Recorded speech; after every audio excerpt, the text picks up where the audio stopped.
พี่ทั้งพี่ทั้งพี่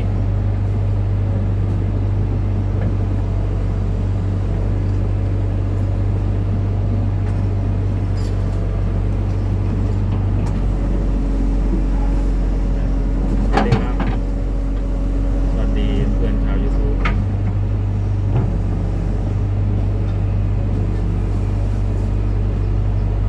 คลิปนี้ก็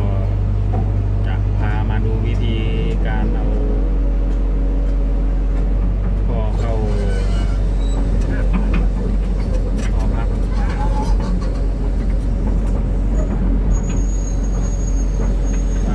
ตอนสุดท้ายเขาทำกันยังไงครับ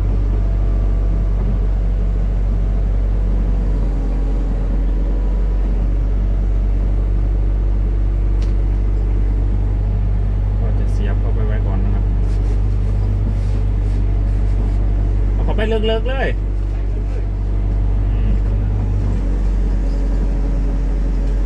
นี่นะครับ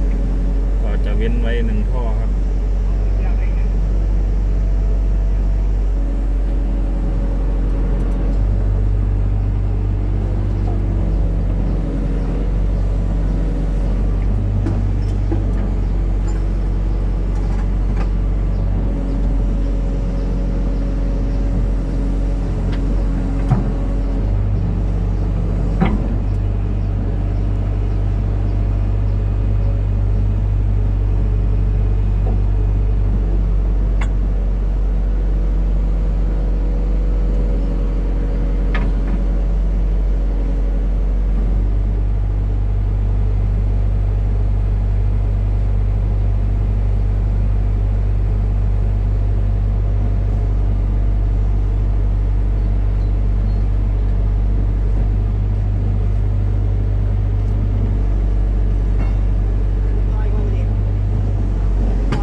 นี่ครับพี่เมก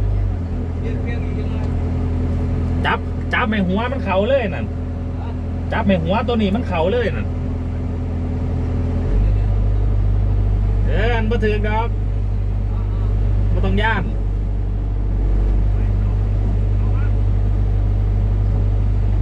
บดโชว์ออกงั้นบดโชว์ออกเลยมือเอาหมวกกันน็อกมานำเด้อมือใส่หมวกกันน็อกมานำเด้อ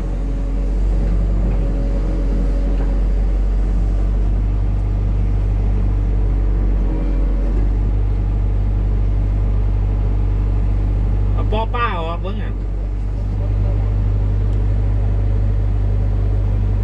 นี่ครับก็จะทำประมาณนี้ครับบังกระจกนิดนึงนะครับ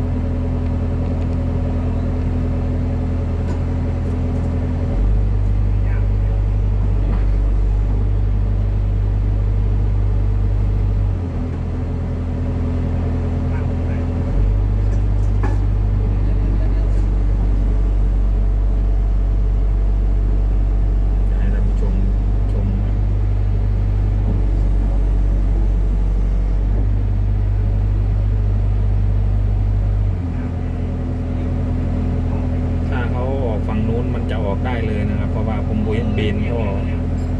ออกมาให้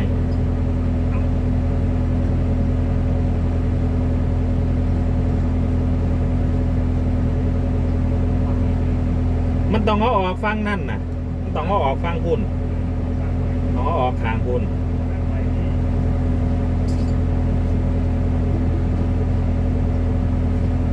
เมื่อกี้พอปลามันก็วางอยู่ข้างบนนะ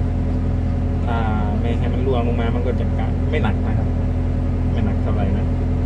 ออกคนเดียวก็ได้นะไม่เป็นไรครับยังไม่เข้าใจเดี๋ยวค่อยบอกไปเรื่อยครับนะพอปามอยู่ท่านี้แล้วเมื่อกี้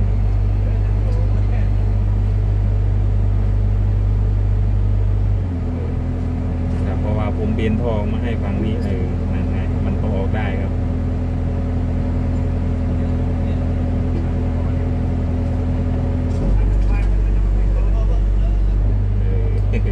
ยกเล่นครับยกเล่นไม่ค่อยหนักเท่าไหร่หรอก